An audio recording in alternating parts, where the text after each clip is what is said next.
In less than 20 minutes, you'll learn everything you need to know about Forex trading. So what is Forex? Forex is a global marketplace where currencies are traded.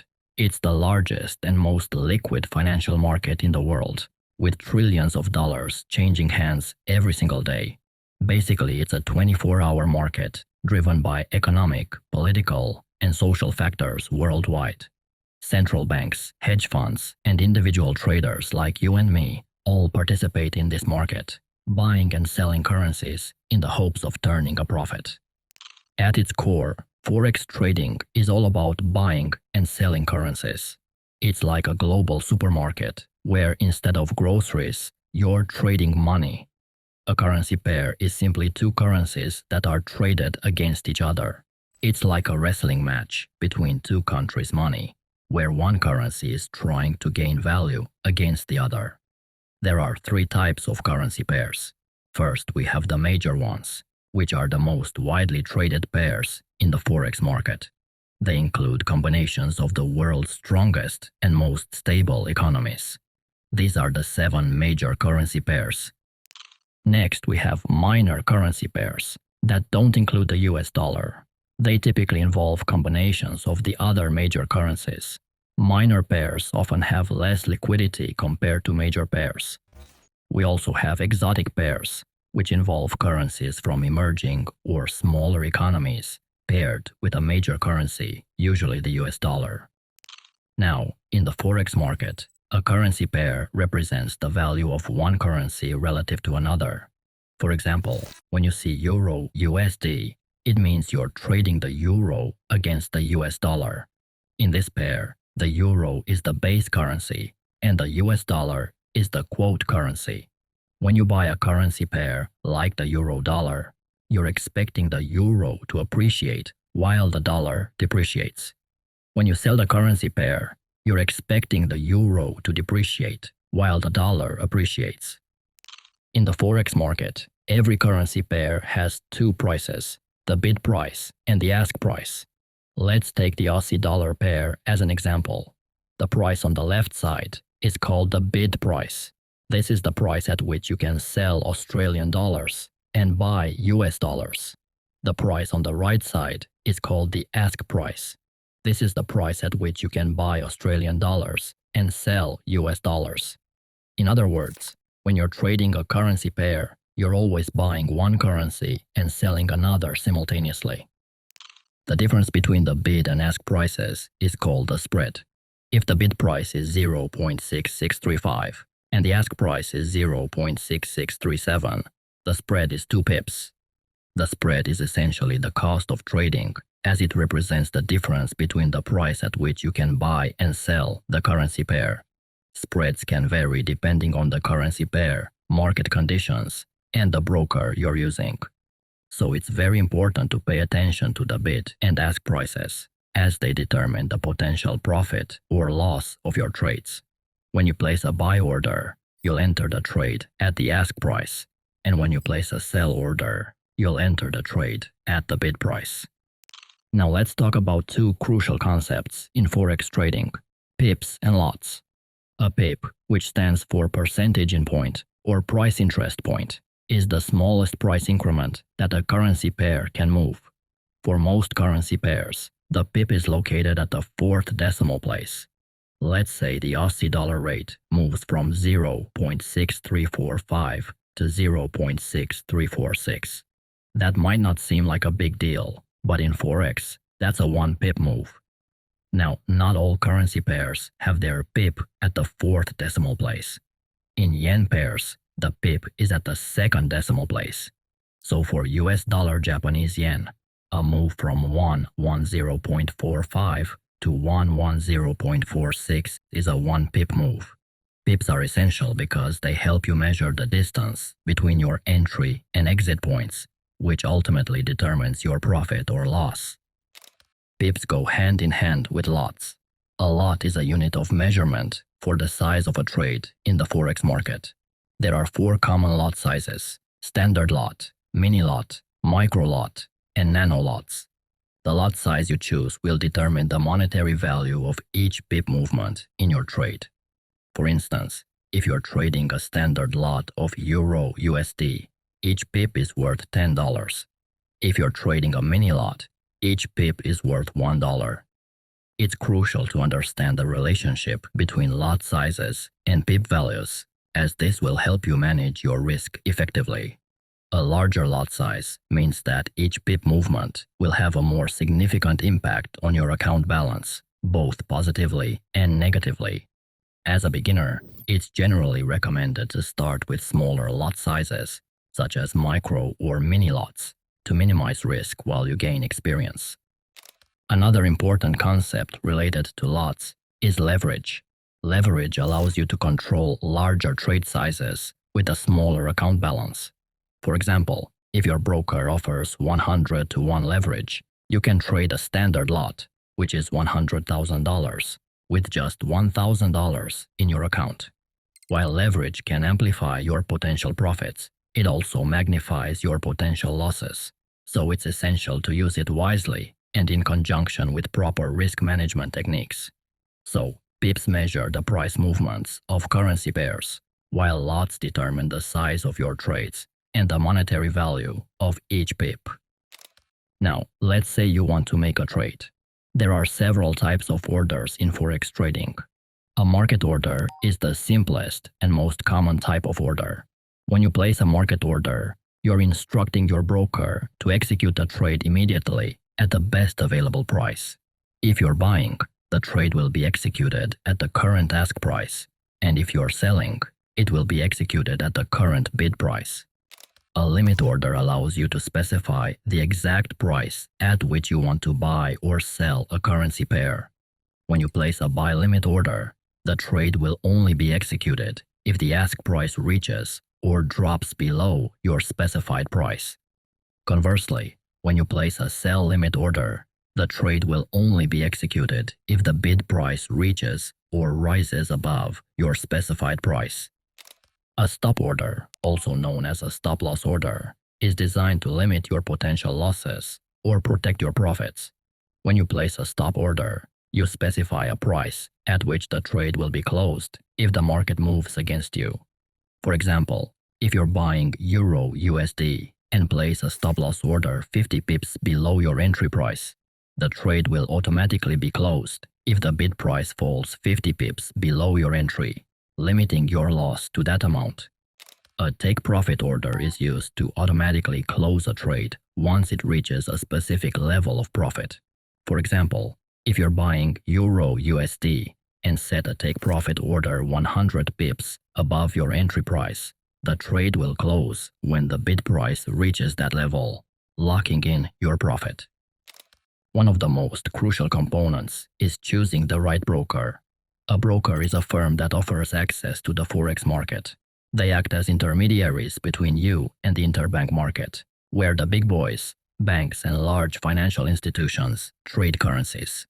A broker provides the platform, the tools, and the infrastructure you need to trade currencies from your own home. Now here's the key thing to remember. Not all brokers are created equal. Some are more reliable, transparent, and user-friendly than others. It's essential to choose a reputable broker that is regulated by a respected authority and has a proven track record of serving traders. In order to place your trades, brokers offer you a trading platform. This is the interface between you and the market, where you can analyze price movements, place trades, and manage your positions. Two of the most popular options are MetaTrader and TradingView. Now, how do you anticipate which direction a currency pair might go? Well, technical analysis is the answer. At its core, technical analysis is based on the idea that history tends to repeat itself. You study what happened in the past to anticipate where the currency pair will move in the future. In a trading platform, all the action happens on the charts. Charts are a visual representation of price movements over time, allowing you to analyze historical data. Candlestick charts are the most popular way to visualize past price movements. So what exactly is a candlestick? It's a single bar that represents the price movement of a currency pair during a specific time frame, like 5 minutes, 1 hour, or 1 day. Each candlestick has a body and 2 wicks, sticking out from the top and bottom. The body represents the range between the opening and closing prices, while the wicks show the highest and lowest prices reached during the period. If the closing price is higher than the opening price, the body is usually colored green or white.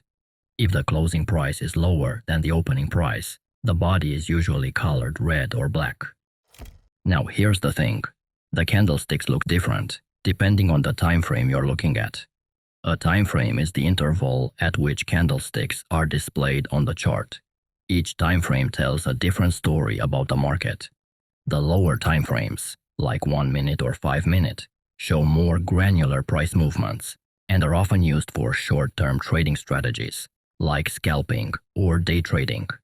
The higher time frames, like daily and weekly, show a bigger picture view and are often used for longer-term position trading or swing trading. It's like looking at a city from different altitudes. From the ground level, the lower time frames, you see the individual streets and buildings. From a helicopter view, the higher time frames, you see the overall layout and major landmarks of the city. In addition to chart types, technical analysis involves using various indicators and tools to analyze price action. Indicators are simple mathematical calculations based on historic price. And there are a lot of popular technical indicators to analyze the Forex market. A moving average is probably the most common Forex indicator that will help you identify trends. Relative strength index is another common one, a momentum oscillator that measures the speed and change of price movements. The MACD is also popular, a trend-following momentum indicator used to capture the trend direction. Bollinger Bands is another popular one, designed to measure market volatility. These are just a few examples of the many technical analysis tools available on any trading platform. As you progress in your trading journey, you'll likely develop a preference for certain indicators that align with your trading style. Now we need to talk about one of the most important aspects of Forex trading, which is trend analysis. A trend is the general direction in which a market is moving. You can identify 3 main types of trends. First is the uptrend, also known as bullish trend. An uptrend is a series of higher swing highs and higher swing lows in price. In other words, each peak is higher than the previous peak, and each trough is higher than the previous trough. This indicates that buyers are in control, pushing prices up over time. When you spot an uptrend, you may want to consider looking for opportunities to buy, as the trend suggests that prices are likely to continue rising. A downtrend, also known as a bearish trend, is characterized by a series of lower swing highs and lower swing lows in price. Each peak is lower than the previous peak, and each trough is lower than the previous trough. This indicates that sellers are in control, pushing prices down over time. When you identify a downtrend, you may want to consider looking for opportunities to sell, as the trend suggests that prices are likely to continue falling. We can also have sideways trend, also known as a range-bound market. A sideways trend occurs when prices are oscillating between a specific high and low without forming higher swing highs or lower swing lows. This indicates that neither buyers nor sellers are in clear control. In a sideways market, you may look for opportunities to buy near the bottom of the range and sell near the top, taking advantage of the price oscillations. Support and resistance are 2 of the most fundamental and powerful concepts in Forex trading. Think of support and resistance as invisible floors and ceilings in the market. They're price levels where the market has historically had a hard time breaking through, either because there's a lot of buying or selling pressure at those levels. Support is like a trampoline. It's a level where prices tend to bounce off and start heading back up. This happens because, at these levels, buyers find the prices attractive and start scooping up the currency pair, pushing prices higher. On the flip side, resistance is like a ceiling that prices have a hard time breaking through. It's a level where sellers come out in full force. This selling pressure can cause prices to stall or even start falling back down. Now here's the really cool part. Once prices do manage to break through a support or resistance level, that level can switch roles. A broken resistance level can become a new support level, and a broken support level can become a new resistance level. If price is at an obvious support level and you believe the level will hold, you might consider buying, as there's a good chance prices will bounce off that level and head back up. If prices are nearing a resistance level and you think it will hold, you could look to sell, expecting prices to stall or fall back down. Now, there's a lot to talk about Forex trading, but as a beginner, practicing on a demo account is one of the smartest moves you can make. Demo trading allows you to trade in real time with live market data, but with virtual money instead of your real money. This way, you can get a true feel for the market and the trading platform without the pressure of potential losses. And once you start trading a live account, you'll realize there is a psychological difference between trading with virtual money and putting your own capital on the line. Now, I know the allure of Forex trading can be strong, the promise of financial freedom, the thrill of the markets, and the stories of big profits. But here's the truth, plain and simple. Forex trading is not a get-rich-quick scheme. If someone tells you they became millionaire in a short period of time, they are simply lying. Forex trading is a serious skill that takes time, dedication, and discipline to master. It's not about making a quick buck or hitting the jackpot with one lucky trade. It's about developing a solid foundation of knowledge, building a robust trading plan, and consistently executing that plan over time. And now that you got familiarized with the basics, it's time to learn more advanced concepts. These trading courses are the next videos you should watch.